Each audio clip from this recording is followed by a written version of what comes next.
कहते हैं हमारे जीवन में कोई भी घटना यूं ही नहीं घटती। इसका संबंध प्रत्यक्ष या अप्रत्यक्ष रूप में हमारे भूत, वर्तमान या भविष्य से रहता है।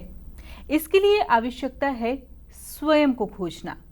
और आज स्वयं को तराशने के लिए या स्वयं की खोज करने के लिए इस कार्यक्रम में हम मुलाकात करेंगे मोटिवेशनल स्पीकर सौरभ जी से। तो आइए सबसे पहले मिलकर उनका स्वागत करें। नमस्कार सर, बहुत बहुत स्वागत है आपका। बहुत आपका भी स्वागत है। बहुत बहुत श्रोताओं का, सभी सुनने वालों का सादर नमन वंदन प्रणाम करता हूँ। सर, आज आपका कीमती समय इस कार्यक्रम के माध्यम से हमें मिला है, उसके लिए बहुत बहुत पहले तो मैं आपका धन्यवाद करना चाहूँगी। और आज इस कार्यक्रम के माध्यम से मैं उन रहस्यों के बारे में आपसे जानना चाहूँगी जिसके माध्यम से हम स्वयं को खोज सकते हैं। सर, आपसे जब भी मेरी बात होती है तो आप हमेशा एक बात हमें कहते हैं कि हमारे जीवन में कोई भी यदि कोई घटना घटती है तो उसका संबंध अप्रत्यक्ष रूप में या प्रत्यक्ष रूप में हमारे भूत, वर्तमान या भविष्य से जुड़ा रहता है। इस विषय पर मैं आपसे गहराई में चर्चा करना चाहूँगी कि आखिर इसका क्या जो है मतलब विश्लेषण है। इसको हम ऐसे कोई भी, सभी श्रोताएं भी समझ सकते हैं, सभी इसको ध्यान से समझें। जैसे कोई भी वृक्ष है तो वृक्ष ऐसे नहीं है, वृक्ष के लिए निश्चित रूप से बीज रहा होता है। बीज से लेकर सारी क्रिया प्रक्रिया को हम समझते हैं। उसको किसी ने जल से भी सींचा है, किसी ने उसको खाद पानी भी दिया है। चाहे हम उसका वृक्ष का भविष्य नहीं जाने, लेकिन वृक्ष का ये निश्चित है कि कहीं ना कहीं बीज रहा होता है। इसी तरह से कोई भी दर्शक इस चीज़ को अपने उस पर लागू करके देखे। यदि वो व्यक्ति है तो उसका होना इस बात का प्रमाण है कि कम से कम उसके माता पिता रहे होंगे। और यदि माता पिता रहे हैं तो निश्चित रूप से पिता का मतलब दादा दादी रहे होंगे। और यदि माता जी हैं तो कहीं ना कहीं नाना नानी रहे होंगे। इसका मतलब एक व्यक्ति के होने के लिए 2 हुए, 2 होने के लिए 4 हुए, और 4 होने के लिए 8 हुए, और 8 के लिए 16 हुए, 16 के लिए 32 हुए, और 32 के लिए 64 हुए, 64 के लिए 128 हुए, और 128 के लिए 256, 256 के लिए 512, 512 के लिए 1024 हुए, 1024 के लिए 2048, और 2048 के लिए 4096 हुए। यदि हम इसी तरह से करते जाएं तो इसको किसी भी तरह से मना नहीं कर सकते कि श्रृंखला अंतोगत्वा चलती रहेगी। लेकिन इसका मतलब ये हुआ कि आप यदि हुए हैं तो अनायास नहीं हुए, उसकी प्रक्रिया बहुत समय से चल रही होती है, तब जाके आप होते हैं। इसी तरह से हम इसको भविष्य के लिए सोच सकते हैं। यदि आज हम हैं, कल किसी का भी विवाह किसी से होता है, विवाह तो उस दिन होता है, लेकिन जन्म उसका कब हो चुका होता है ये उसे बहुत पहले से पता नहीं होता, लेकिन जन्म हो चुका होता है। तो कोई भी घटना इसलिए वो आप हर हालत में अतीत और भविष्य दोनों से जुड़ी होती है। बिल्कुल, बहुत सरल आपने समझाया हमें कि हमारा जो भूत है वो हमारे वर्तमान से जुड़ा है और हमारा वर्तमान जो है वो हमारे भविष्य से जुड़ा हुआ है। सर, इसी बात को थोड़ा हम उदाहरण सहित समझना चाहेंगे कि क्या आप हमें इस बात को किसी उदाहरण के माध्यम से समझा सकते हैं? इसको सबसे बढ़िया उदाहरण जन जन तक पहुंचना, और जन जन तक सामान्य सभी इसको श्रोता और सब दर्शक बहुत अच्छे से समझ सकते हैं कि हमारे उसमें जब हम देखते हैं राम जी के बारे में, जीवन को अक्सर ये देखते हैं कि राम जी अभी जैसे वर्तमान में वहाँ पर अवध के अंदर राम जन्मभूमि के बाद जब उसका राम मंदिर का वो हुआ, तो उसमें जब उसके परिचय की श्रृंखला में हम जाते हैं तो कभी ये आते हैं कि कोई भी चीज़ उस दिन ज़रूर उसका वो हुआ, लेकिन उससे पहले की बहुत सारी प्रक्रियाएं हुई। उसी प्रक्रियाओं को जब हम समझते हैं तो हम ये देखते हैं कि धीरे धीरे क्रमबद्ध तरीके से जब जाते हैं तो हम उसको काफ़ी पीछे जा सकते हैं कि रामचरितमानस तुलसीदास जी ने भी लिखी, उससे पहले वाल्मीकि जी का रहा। वाल्मीकि जी को इसलिए हम सर्वकालीन मानते हैं कि वो उनके समय में भी उपस्थित थे जब राम जी का वहाँ था। और एक तरह से हम ये भी समझते हैं कि जब वाल्मीकि जी भी, ऐसा आता है कि भाई वो भी एक तरह से जन सामान्य थे, या कह दें कहीं कहीं कहा जाता है वो डाकू थे, या कहीं वो ऐसा नहीं थे भक्त थे। उनको नारद जी की बड़ी कृपा हुई जब उन्होंने उनको कहा भाई इस तरह से राम का आपको वो करना चाहिए। और इसीलिए मानस जी में भी चौपाई आती है कि उल्टा नाम जपा जग जाना, वाल्मीकि भय ब्रह्म समाना। यानी कि ये श्रृंखला ऐसी है कि अनंत काल तक हम पीछे जा सकते हैं और अनंत काल तक आगे जा सकते हैं। इसका ना आदि है ना अंत है, एक ये काल चक्र के हिसाब से चलती रहने वाली प्रक्रिया है। इतना ज़रूर हो सकता है कि हम उस पे ये देखें तो बहुत सारे जो लेखक हैं, विचारक हैं, अपने अपने मत अलग हों, लेकिन सबका एक मत सारी रामायण में ज़रूर है कि राम जी का वनगमन होना। ऐसा कहीं नहीं है जिसमें ये माना हो। अगर हम उस राम वनगमन को समझने की कोशिश करेंगे तो उसके लिए उसके बहुत सारे हमको अतीत का समझना पड़ेगा कि राम वनगमन को प्राय हम ये माना जाता है कि कैकेयी ने वरदान मांगे, लेकिन कैकेयी ने वरदान मांगे उसके लिए हमें पीछे अतीत को इसलिए समझना आवश्यक है। जैसे वर्तमान में अगर हम ये देखें, कहीं कोई अपराध हो रहा है, इवन आजकल कभी कभी न्यायालयों में कोई अपराध हुआ तो ऐसा नहीं होता तुरंत उसे सज़ा दे दी जाती है। उसकी एक प्रक्रिया होती है, पहले उसके आशय को समझा जाता है, तब उसके बाद कोई निर्णय पहुंचा जाता है। लेकिन प्राय हम ये देखते हैं कि हमारे यहाँ ये होता है कि जैसे ही बात राम वनगमन की आती है, छूटते ये कह दिया जाता है कैकेयी ने 2 वरदान मांगे और कैकेयी की वजह से ये सब हुआ।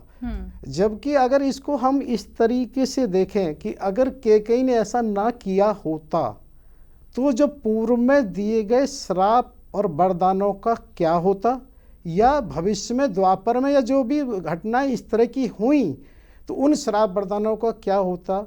जैसे वर्तमान में अभी हम एक चीज़ को बहुत अच्छे से समझ सकते हैं, ब्रज में गोवर्धन महाराज, गोवर्धन बाबा, गिरिराज जी महाराज, उनको ये आज भी वो उपस्थित हैं, जबकि वो उस समय काल से वो बिल्कुल जुड़े हुए हैं। अगर वो उस समय सेतु बंद के समय लेने गए हुए थे द्रोणाचल पर्वत से हनुमान जी महाराज, जब वो वहाँ से ये घोषणा हो गई कि उसका सेतु का कार्य पूरा हो गया है तो उसको वहीं विराजमान कर दिया गया। और हनुमान जी ने उनसे ये कहा था भाई तुमको ठाकुर जी के दर्शन कराएंगे, तो उन्होंने इसी वजह से वो उसमें द्वापर में ऐसा हुआ। तो घटना कहीं ना कहीं इस बात को होती है कि किसी चीज़ से वो जुड़ी हुई है। यही चीज़ में एक चीज़ और मैं जोड़ना चाहता हूँ, शक्तिपीठ। हमारे यहाँ आज भी शक्तिपीठ हैं, और अब थोड़ा सा पहले भारत अखंड भारत था तो कुछ शक्तिपीठ बांग्लादेश में हो गए, पाकिस्तान में हो गए, नेपाल में हो गए। लेकिन ये शक्तिपीठ इस बात का प्रमाण है कि जब भगवान जी वनगमन गए हुए थे तब सती जी ने उनकी परीक्षा लेने की कोशिश की थी, जिसके बाद भगवान शिव जी का उनको आता है, जिसके बाद की ही प्रक्रिया से ये शक्तिपीठ की स्थापना हुई थी, जिसको आज वर्तमान में कोई भी दर्शक, कोई भी श्रोता इसको बहुत अच्छे से समझ सकते हैं। यदि वो वनगमन नहीं होता तो क्या ये शक्तिपीठ, क्या ये गिरिराज महाराज आज हमको सुलभ होते। अब आपने श्री राम जी की जब बात कही तो आपने कहा कि अगर वो वन ना जाते, वनवास पर ना जाते, तो जो भी श्राप हुए या फिर जो भी जिनका कल्याण करना था वो नहीं हो पाता। तो यहाँ पर मैं जानना चाहूँगी, क्योंकि हम लोग जो है बस इतना ही जानते हैं कि कई माता की वजह से जो है श्री राम वनवास गए, लेकिन प्रारब्ध की जो बातें हैं उससे हम ज़्यादा परिचित नहीं हैं। तो ऐसे में आपसे यह जानना चाहूँगी कि शुरुआत में ऐसा क्या हुआ था जिसके कारण जो है यह सब कुछ हुआ। हाँ, सबसे पहले हमें समझने के लिए राम जी के ही अतीत से चीज़ें जुड़ी होंगी। ये सब लोग जानते हैं कि सूर्यवंश में पैदा हुए, लेकिन थोड़ा सा हम सूर्यवंश का इतिहास देखते हैं। सूर्यवंश में जो इक्ष्वाकु महाराज हुए, उनके पुत्र सेनजित हुए। सेनजित के जो पुत्र थे युवनाश हुए। युवनाश को काफ़ी अधिक उम्र तक जब कोई संतान प्राप्ति नहीं हुई तो वो वन में तपस्या करने चले गए। जब वो वन में तपस्या करने गए तो वहाँ पर ऋषि मुनियों का उन्होंने समझाया कि तुम एक काम करिए, पुत्र संतान योग के लिए इंद्र यज्ञ का उन्होंने उसको कराने का प्रावधान किया। उन्होंने इंद्र यज्ञ को कराया। इंद्र यज्ञ को कराने में जब उनका संपूर्ण यज्ञ हो गया तो पूर्ण आहुति के समय उस समय काफ़ी विलम्ब हो गया था, जिसकी वजह से प्राय वहीं उसी मंडप स्थल में सभी लोग वहाँ सो गए। और ऐसा हुआ कि रात्रि में जब उनकी निद्रा टूटी महाराज की, तो महाराज की जब निद्रा टूटी तो उनको दिन भर के, क्योंकि वो व्रत में थे, निर्जल व्रत थे, तो उनको प्यास लगी, लेकिन उन्होंने किसी को भी जगाना उचित नहीं समझा। जब उन्होंने जगाना उचित नहीं समझा तो उन्होंने खुद ही पानी की जब देखा, लेकिन उनको वहाँ कहीं पानी नहीं मिला, तो वहाँ एक कलश में जो था उन्होंने उस कलश के पानी को पी लिया और वो जाके सो गए। लेकिन प्रातःकाल स्नान करके जब वो अन्य ऋषि वहाँ आए मंडप में, तो उन्हीं के साथ में जो उनके प्रधान आचार्य थे वो भी जब आए, उन्होंने देखा कलश तो रिक्त था, तो कलश को रिक्त देखते ही उन्होंने सबसे पहले ये पूछा, भाई इसका जल कहाँ गया। जब उन्होंने क्रोध करके पूछा, उसको देखा कहीं कोई जवाब नहीं आया, तब महाराज खुद वहाँ आए। उन्होंने हाथ जोड़कर उनसे ये निवेदन किया, ये जल रात को मैंने पी लिया था। और महाराज बड़े हुए कि अब क्या हो सकता है, क्योंकि वो जल तो अभिमंत्रित जल था और वो महारानी को पिलाना था और उससे महारानी को गर्भवती होना था। लेकिन सबको हुआ, अब जो हो चुका है उसमें तो कुछ हो नहीं सकता।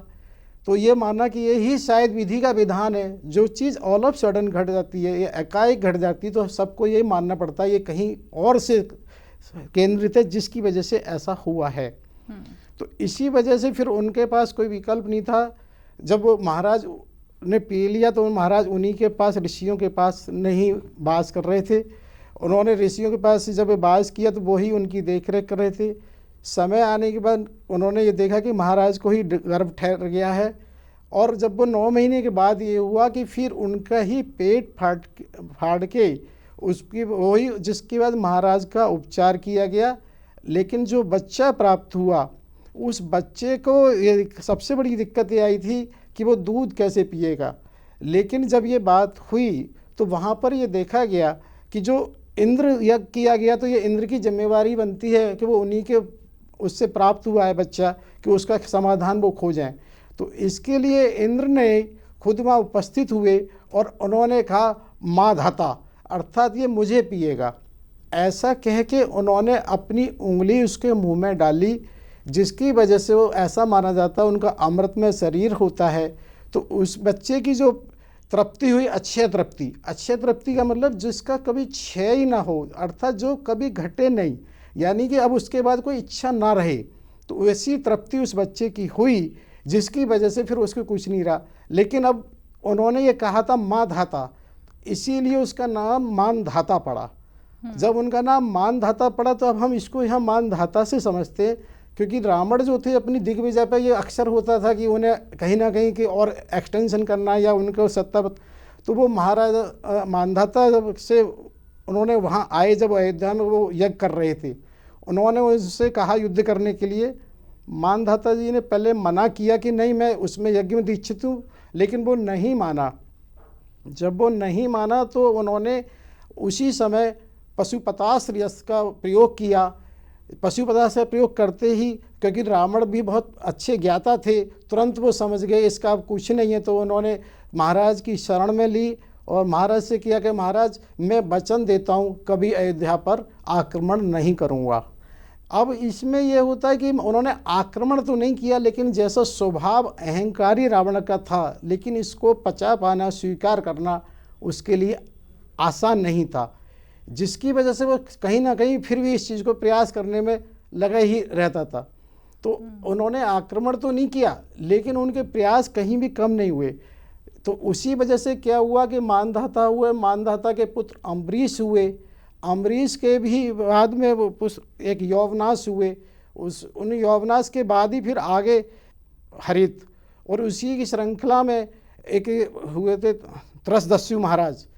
तो त्रसदस्यु महाराज ने इससे भी इस तरह से वो इतने प्रतापी थे, जिसकी वजह से रावण उनसे घबराता था कि यदि कहीं ऐसा ना हो इंद्र ने उनके साथ कहीं कुछ ऐसा किया कि और उनको युद्ध करना पड़ा तो उनको वो नहीं सह पाएगा, जिसके कारण से उन्होंने उसको इंद्रदस्यु को वो किया।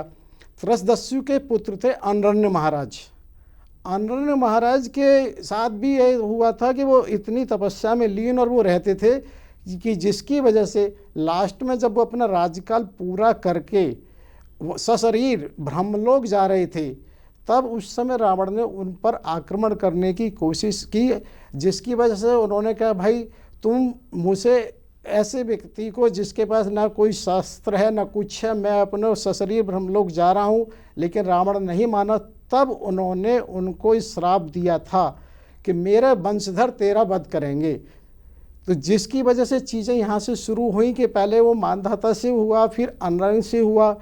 अनरंग के बाद हम देखते हैं कम से कम 40 पीढ़ी बाद भगवान राम जी आते हैं, लेकिन वो बीच में भी कहीं भी ऐसा नहीं हुआ शांत बैठा हो, उसको लगातार कहीं ना कहीं वे प्रयास करते रहे, जिसकी वजह से महाराज रघु का भी बहुत जिक्र आता है तो महाराज रघु के जब वो वहाँ थे तो वो उनके पास वहाँ गया और उसने द्वारपाल के माध्यम से ये कहलवाया कि रावण उनसे द्वंद्व युद्ध करना चाहते हैं। हुआ क्या, क्योंकि रावण को एक बात तो समझ में आ गई थी कि अब मैंने आक्रमण तो नहीं करना है, लेकिन मुझे शांत भी नहीं बैठना है। तो वो इसी प्रयास में रहता था भाई क्या तरीका हो सकता है। तो उसको ये था भाई ऐसे हो सकता है, द्वंद्व युद्ध में बहुत ताकत हूँ, इसको ऐसे किया जा सकता है। लेकिन जब द्वारपाल ने कहा तो उसके एवज में महामात्र उनके आए। महामंत्री ने उनसे ये कहा कि रघु महाराज इस समय उपस्थित नहीं है, लेकिन जब वो आएंगे तो आपकी युद्धेच्छा को पूर्ण जरूर करेंगे। जब उन्होंने ऐसा कहा, क्योंकि रावण एक अहंकारी था और उसे था, तो उसे कहीं ना कहीं ये लगा कि मैं द्वार पे आया हूँ और मेरे को कहीं ठीक से सम्मान नहीं मिला। क्योंकि एक ऐसा होता है जब कोई इच्छा से आए और वो इच्छा भी पूरी ना और उसे सम्मान भी ना मिले, तो कहीं ना कहीं ऐसा झलकता है जैसे कोई भिखारी टाइप आया हो और उसे लौटा दिया जाए। क्योंकि कहीं ना कहीं एक भावना ऐसी होती है भाई मैं युद्धेच्छा से आया हूँ और वो इच्छा पूरी ना हो। लेकिन अब उसमें क्या, जब वो वहाँ से तुरंत उसके मन में एक हुआ तो उन्होंने एक अपना संदेश दिया कि रघु से कह देना कि पूरे उसमें एक ही वो चक्रवर्ती दशग्रीव है, वो दशग्रीव स्वयं के लिए कहा जाता है रावण के लिए। तो उसने कहा मैं ही चक्रवर्ती हूँ, तो रघु से कहना कि वो जब आए तो मेरे को कर भेजें। अब कर भेजने का मतलब होता है कि उनकी दास्ता स्वीकार करना, भाई कर तो उसे दिया जाता है ना जो हमसे ऊपर हो। बिल्कुल। लेकिन उसी कर में ऊपर होने की वजह से उन्होंने जब रघु महाराज आए उनको बताया गया तो उन्हें बड़ा अजीब लगा। उन्होंने उसी को कहा अच्छा मैं अभी कर देता हूँ। तो उन्होंने क्या किया कि अपने धनुष बाण से नारायण शस्त्र का प्रयोग किया। और नारायण शस्त्र के प्रयोग से क्या होता है, क्योंकि पहले भी कहा था कि रावण भी सब शस्त्र और उनके ज्ञाता थे, तो वो जानते थे नारायण शस्त्र का विरोध नहीं करना चाहिए और नारायण शस्त्र का एक ही तरीका होता है कि उन्हें हम प्रणाम कर दें। तुरंत उन्होंने अपनी यहाँ घोषणा की सभी से कि कोई इसका विरोध नहीं करे, रथ से नीचे उतर के सब नारायण शस्त्र को प्रणाम करें और हम कहें हम महाराजा रघु की शरण में हैं।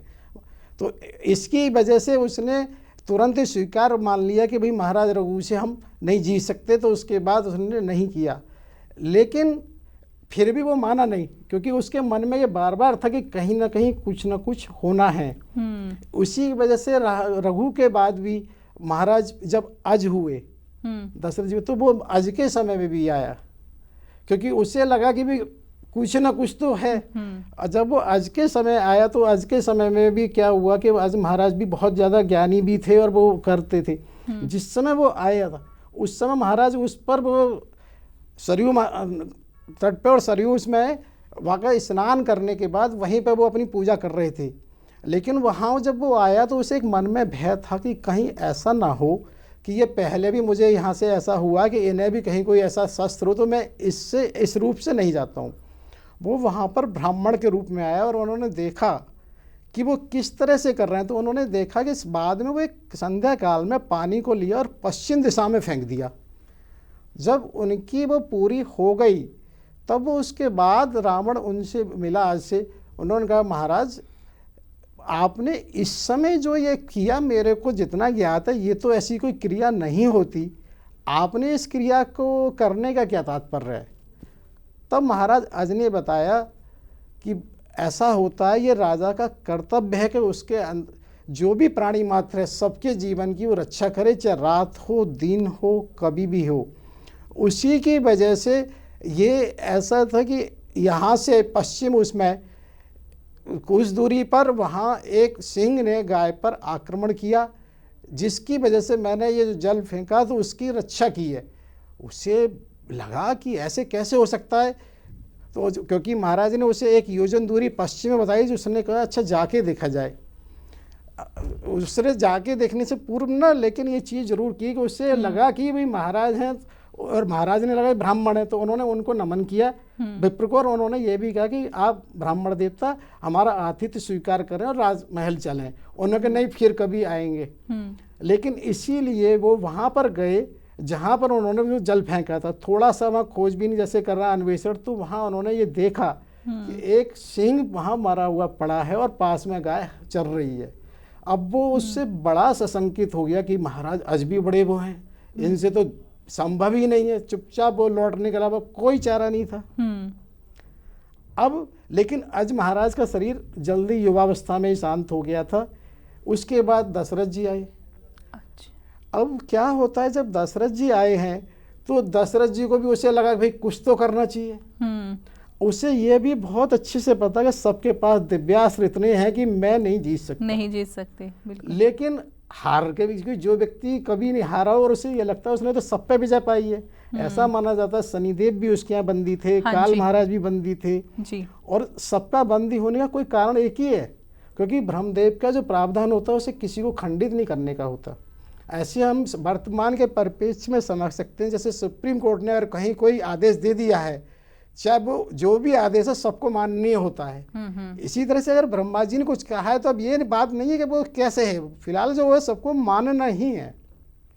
उसी के कारण ऐसा है, सभी को करना पड़ता है। लेकिन जब उन्होंने देखा कि ये नहीं मानेगा तो भी उसके बाद रावण दशरथ जी से गए। एक दिन उन्होंने कहा दशरथ जी से कि मैं आपसे द्वंद्व युद्ध करना चाहता हूँ। द्वंद्व युद्ध का मतलब होता है केवल शारीरिक, उसमें सेना और उसका नहीं। और उन्होंने ये भी शर्त रखी कि वो अशस्त्र होगा, मतलब कोई शस्त्र का उपयोग नहीं होगा। मतलब आप आ जाओ और मैं आ जाऊँ और आपस में हम दोनों युद्ध करें। दशरथ जी भी बोले भाई एक काम करते हैं, क्योंकि दशरथ जी का विवाह नहीं हुआ, ये युवावस्था थी। उन्होंने काम किया भाई देखो ऐसा है, मैं नहीं चाहता कि रावण की इतनी उम्र हो चुकी है, क्योंकि रावण को एक चीज़ और बीच में बताना जरूरी है। एक मनवंतर की उनका आयु थी, एक काल था, और एक मनवंतर में क्या होता है 72 चतुर्युगी होती हैं। 72 चतुर्युगी का मतलब होता है कि चारों युग एक बार जब हो जाते हैं वो एक चतुर्युगी होती है। जैसे कहते हैं ना कि हम कलयुग हो गया, कलयुग से दुगना द्वापर, कलयुग से तिगना त्रेता और कलयुग से चौथा सतयुग होता है। इसको मिला के जो होगा वो एक युग होगा। अच्छा। तो इसमें 72वीं युगी उसकी चल रही थी रावण की। यहाँ पर माफी चाहूंगी, एक यहाँ पर सवाल करना चाहूंगी, यानी कि राम जी के समय जिस पर राम जी ने युद्ध किया उस वक्त राम जी से बहुत बड़ी आयु में थे रावण। जी, क्योंकि यही तो इसको समझा रहे हैं कि वो कहाँ से शुरू हुआ, मानदाता से भी पहले से उसकी कितनी पीढ़ियां गुजर गई हैं, उसके बावजूद भी नहीं चला। तो ये समझाना इसलिए ज़रूरी है कि कम से कम जो पृष्ठभूमि राजनीतिक लोग होते हैं उन्हें बहुत पीछे का भी ज्ञान होता है, कि तभी तो वो आगे समझेंगे भाई क्यों जरूरी था। बिल्कुल। इसलिए उन्होंने जब ये देखा कि भाई दशरथ से भी वो वहाँ पर युद्ध के लिए गए, तो दशरथ जी ने कहा कि इसको मैं ये नहीं चाहता कल को कोई के युवा ने वृद्ध उसको मार दिया। मेरा मानना है कि हमारा आपका शक्ति परीक्षण हो। इस शक्ति परीक्षण को हम ऐसे समझ सकते हैं जैसे वर्तमान में भी हमारे यहाँ कुश्ती वगैरह होती हैं। अभी ओलंपिक में जो हुआ था जहाँ फोगाट थी, तो उसमें जब देखते हैं ना तो उसमें एक वेट की रेंज होती है, इस वजन वाला ही इस वजन वाले से लड़ेगा। ऐसा नहीं होता कि मालूम पड़ा 60 वाला वो 54 वाले से लड़ेगा। तो उसी को उन्होंने वो करने के लिए परीक्षण की बात रखी। तो उन्होंने रावण ने कहा मैं आपकी इस बात से प्रसन्न हूँ, अगर आपको लगता है तो बताइए कैसे परीक्षण होगा। तब दशरथ ने एक बात कहा, एक काम करते हैं, आप जो हमारे नगर का जो दरवाज़ा है मैं उसको अंदर से बंद रोकता हूँ अपनी ताकत से, और तुम उसे धक्का लगाना जिससे परीक्षण हो जाएगा। उसमें अहंकार तो था ही, उन्हें क्या है तुम उसमें सांकल लगाओ कुछ भी करो मुझे कोई एतराज़ नहीं। उन्हें नहीं सांकल नहीं लगाऊंगा, तुम बाहर से धक्का देना। जब उन्होंने देखा कि दशरथ जी ने केवल सांकल नहीं लगाई है, उसके बाद रावण ने उसको बहुत प्रयास किया, लेकिन वो दरवाज़ा को नहीं खोल सका, हिला ही नहीं सका। जब उसे वहाँ से पसीने और वो आने लगे तो उसके बाद वो तुरंत निर्लज्ज लौट गया, कि मिलने का मतलब ही नहीं था। जब वो वहाँ से लौट गया, लेकिन उसके बावजूद भी मन में तो उसके ऐसा नहीं था कि वो कहीं शांत होने वाला था। उसने फिर प्रयास करना था। तो उसके बाद वो क्या करता है, क्योंकि ब्रह्मलोक ऐसा माना जाता है कि उस समय ना ये जब चल रहा था कि प्राय उस समय देवताओं का आना जाना ये बड़ी बात नहीं थी। हाँ जी। ये माना जाता है कि सतयुग में सबसे ज़्यादा कोई भी आना जाना आसान था, त्रेता में कुछ कम हुआ, द्वापर कलयुग में बिल्कुल नहीं, कलयुग में तो बिल्कुल भी नहीं। तो इसी की वजह से ये वहाँ हुआ कि ब्रह्मलोक वो गए, और ब्रह्मलोक जाके उन्होंने सबसे पहले यही प्रश्न किया ब्रह्मा जी से कि आखिर मेरा किसके द्वारा मृत्यु का योग है, वध किसके द्वारा है। क्योंकि ब्रह्मा जी पे बहुत सारे कार्य व्यवस्था रहती है, तो उनको सबसे बड़ी मुश्किल ये थी उन्होंने भी किसी भी तरह इसको टाल दिया। तो उन्होंने सिर्फ कहा दशरथ की बड़ी साम्राज्ञी के पुत्र के द्वारा तुम्हारा वो निर्धारित है आपका वध। अब उससे लगा बद निर्धारित ये हो गई, लेकिन इससे तो उसकी इच्छा पूरी नहीं हुई, उसे पूरी संतुष्टि नहीं हुई। तब उन्होंने फिर भी महाराज से ये पूछा, ब्रह्मा जी से, कि ये पूछा तो आखिर वो होगी कौन महिला, क्योंकि जब तक ये नहीं पता लगेगा।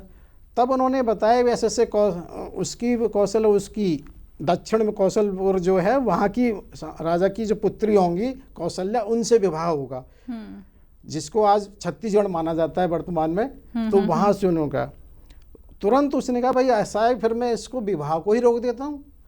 कम से कम दशरथ को तो नहीं जीता जा सकता, लेकिन अगर हम विवाह को ही विघ्न डाल दें, कम से कम आज भी बहुत सारी चीज़ें होती हैं जैसे हम किसी को हरा नहीं सकते, लेकिन एक सोचते हैं रोड़ा तो अटका ही सकते, हो जाए ऐसा, कुछ तो ऐसा करें ही ना जिससे कम से कम रुकावट आ जाए। जी बिल्कुल। तो उसी के कारण से उसने भी वही सोचा।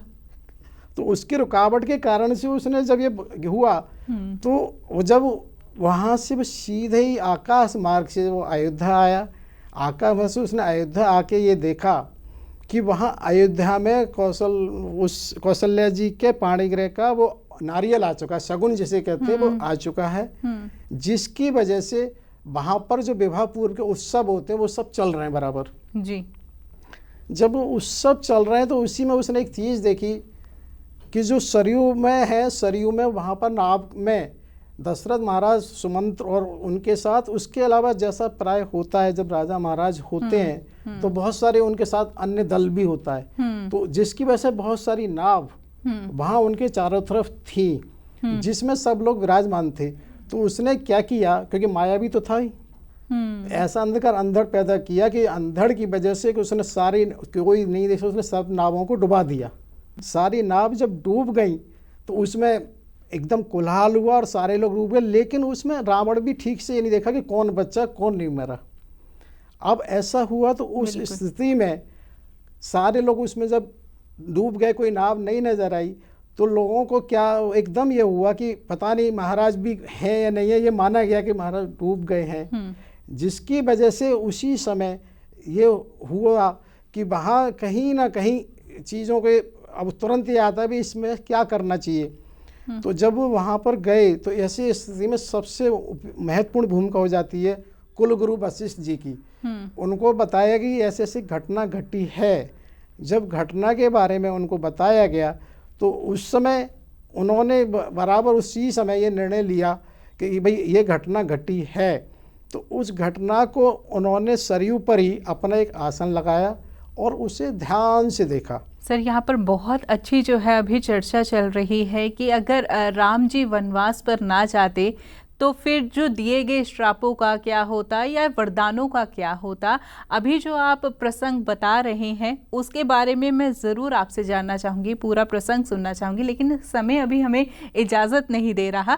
तो इसी प्रसंग को इस कार्यक्रम की अगली श्रृंखला में आपसे जानेंगे। आपने अपना कीमती समय दिया, इतनी महत्वपूर्ण चर्चा हमारे साथ की, उसके लिए बहुत बहुत धन्यवाद। बहुत बहुत आपका धन्यवाद। लेकिन सभी श्रोताओं दर्शकों को मैं सादा नमन वंदन प्रणाम करता हूँ। सभी समय दानियों का भविष्य में जो भी समय देंगे उन सभी का भी सादा नमन वंदन प्रणाम करता हूँ।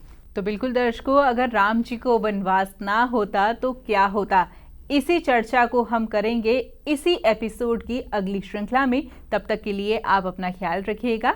जय श्री राम। जय श्री राम। आप हमारे संत वाणी चैनल को सब्सक्राइब करें, वीडियो को लाइक करें, शेयर करें और हाँ, बेल आइकन पर क्लिक करना बिल्कुल ना भूलें ताकि हमारी किसी भी वीडियो की सूचना सबसे पहले आपको मिले।